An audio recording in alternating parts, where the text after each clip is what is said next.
What are some wholesome historical facts not taught in school? In 2006, while the Ivory Coast was in the midst of a civil war, the opposing sides agreed to a ceasefire so that they could all watch the World Cup. The break in fighting paved the way for a peace agreement a year later. Abraham Lincoln grew his famous beard because a little girl said he would look better with one. She was right. When the pharaoh Mentuhotep II's harem daughter died around 2050 BC, he mourned. She was only 5 years old. Her tomb, touchingly, was inscribed with the pet name, MYT. This is translated to kitten. The Candy Bomber. After World War II ended and Berlin was divided, the UK and US dropped food into West Berlin by plane. One pilot, Gail Halvorsen, started to donate his candy rations to the children, and soon other pilots started doing the same. To let the children know that it was his plane, the one with the candy, they would wiggle the plane's wings before the drop. Word spread and more children would come, and it started a new PR campaign and started to change the mindset that Americans had of giving food aid to Europe. I always thought the story was really sweet. The F1 German Grand Prix, in 1976.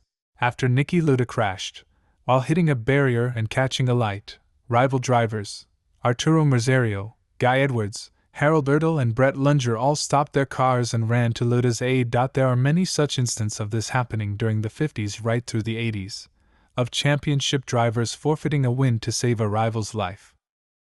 And then he won his second championship the very next year. He also retired from driving, then came back, and won another championship 2 years later by half a point. After a crash like he had, most drivers wouldn't be the same after that. Not Niki though. It just made him stronger. During World War II, a German fighter pilot spotted a damaged American bomber, and rather than shooting it down, he decided to escort it to safety. Decades later, the two pilots found each other and became friends. Ringo Starr once decided the Beatles didn't need him and decided to take a holiday with the intention of never coming back.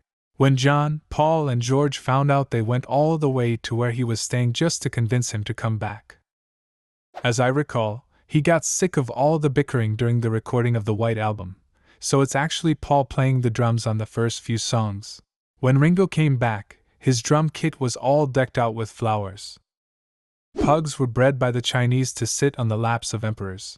They were, quite literally, designed to be lazy. Pirate ships were, actually, pretty great, relatively speaking. They were very democratic and pirate crews were pretty well cared for. Also, they took sexual assault against women very seriously, i.e., they killed you for it. Also, pirates were really rare. The vast majority of seafaring raiders were privateers, which were basically mercenary ships who were hired by a country to attack the shipping of an enemy nation. During the Revolutionary War, a British general left his dog behind during a chaotic retreat. When the Continental Army found the lost dog, George Washington had a messenger go under a truce flag to return the dog to its owner. There was a huge fight about African Americans using the public pool in Mr. Rogers' actual neighborhood, so he made an episode on his show where he and an African American guest were sharing a kiddie pool and talking about being nice to people even if they look or sound different. He taught a whole generation that racism isn't fair or right. It's actually a crazier story than that. This episode was filmed shortly after angry white people poured acid in a motel pool that was being used by black families.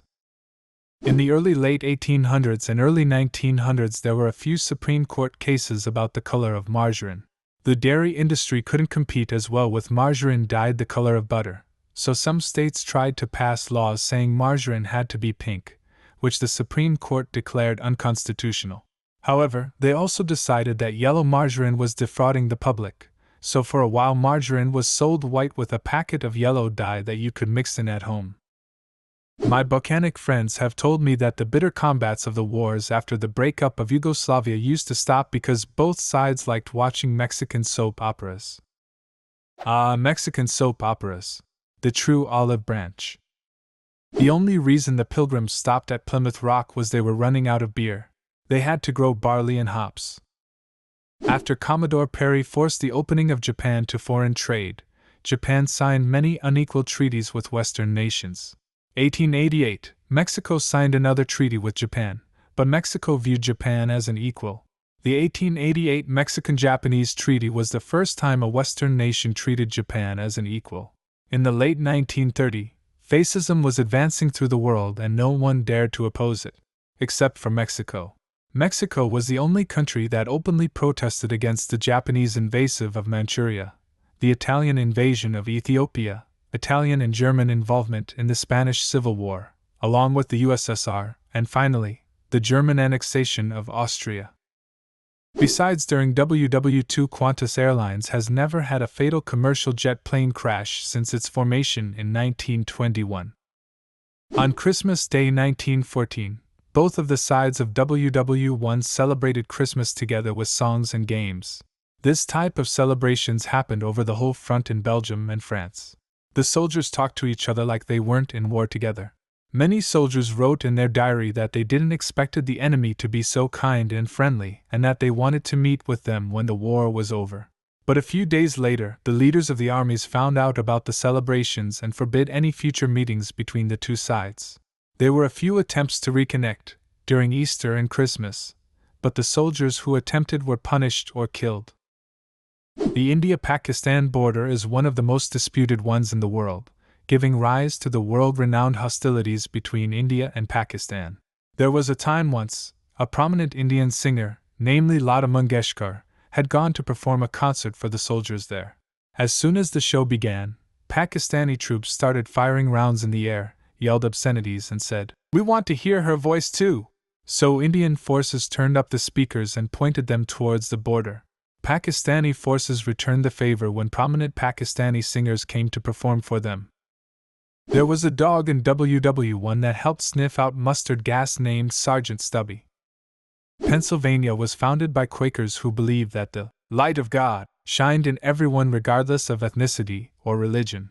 They were known for treating the indigenous people relatively well and welcomed the first synagogue in North America in Philadelphia. Until the invention of submarine warfare, it was widely considered an abominable war crime to sink a ship and not try to save its crew. Sinking civilian shipping was completely off-limits if preparations were not made to rescue the entire civilian crew and transport them to safety at a port somewhere. It is still technically considered part of customary international law, but it wasn't enforced in WW1 or WW2 because both sides committed this war crime. Tu quoque, Latin meaning, you too, was a valid legal defense in war crimes trials. No Germans could be convicted of a war crime if they could show that the Allies had committed the same crime. An attempt was made to charge a German admiral for having a submarine attack merchant shipping and not save the drowning crew, but he was not convicted, because British and American naval forces had done the same thing. I was on vacation in Germany over spring break. They have these frog fences. These fences keep the frogs from crossing the roads and getting run over. At the end of the day, somebody comes by and gathers the frogs and helps them cross the road. Not only in Germany. And fences are not only to keep the frogs safe but also the drivers. So many frogs might pass a stretch of a road that it gets slippery from all the crushed frogs and somebody could get hurt. But where I live, they started installing blue reflectors to the road markers which are designed to warn wildlife, mostly deer, and keep them from running onto the roads. Homework was originally a punishment for bad students, and now it is a regular thing. Napoleon was once nearly killed by being trampled by hundreds of rabbits. Wojciech was a bear that served in the Polish 2nd Artillery Unit. During his surveys, Wojciech was huge moral boost to the men, fighting multiple men in wrestling matches, eating lit cigarettes, and even foiling a Saudi Arabian plot to attack to camp by discovering a spy in the shower. Wojciech's unit was caught in artillery battle. Wojciech looked around and began carrying artillery shells to the launchers like the men around him. For his surveys, Wojciech was promoted to corporal and was given an honorable discharge. Wojciech was placed in a local zoo where he was every once in a while known to appear at a child's birthday party. Fellow servicemen from his unit were also known to come by and feed him lit cigarettes, where he also sadly died. In his honor, the Polish artillery unit changed its logo to a bear holding an artillery shell. Napoleon was not actually small. He was 5'7" average height back then. The reasons rumors spread about him being small was propaganda coming from the opposing army to rally troops and tease the French. This propaganda was led by the opposing general who was in fact for 11. Ironic, isn't it? In 1952, Albert Einstein declined an offer to become the second president of the State of Israel. There was a Scotsman named Bill Millen who stood on the beaches at Normandy during D-Day calmly playing the bagpipes as shells and machine gun fire streaked past him. The Germans didn't shoot him because they figured he must have been insane. Although most people prefer the image of Vlad the Impaler as a sadistic psychopath, most of what he did was because he knew he had to employ psychological warfare against the powerful Ottoman Empire. Much like Nolan's Batman, he wanted to be a symbol of fear.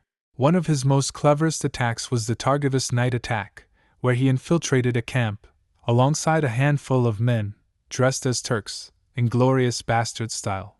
The initial plan was to murder the Sultan, but when that failed, Vlad, who could speak fluent Turkish with a native accent, pretended to be Turkish officer, trick he used several times, and spread chaos through the Turkish chain of command. Obviously, we can't condone all the shit he did, but this one was quality hijinks. What are some wholesome historical facts not taught in school? Leave a comment, and subscribe to the channel if you want to see more videos like this one.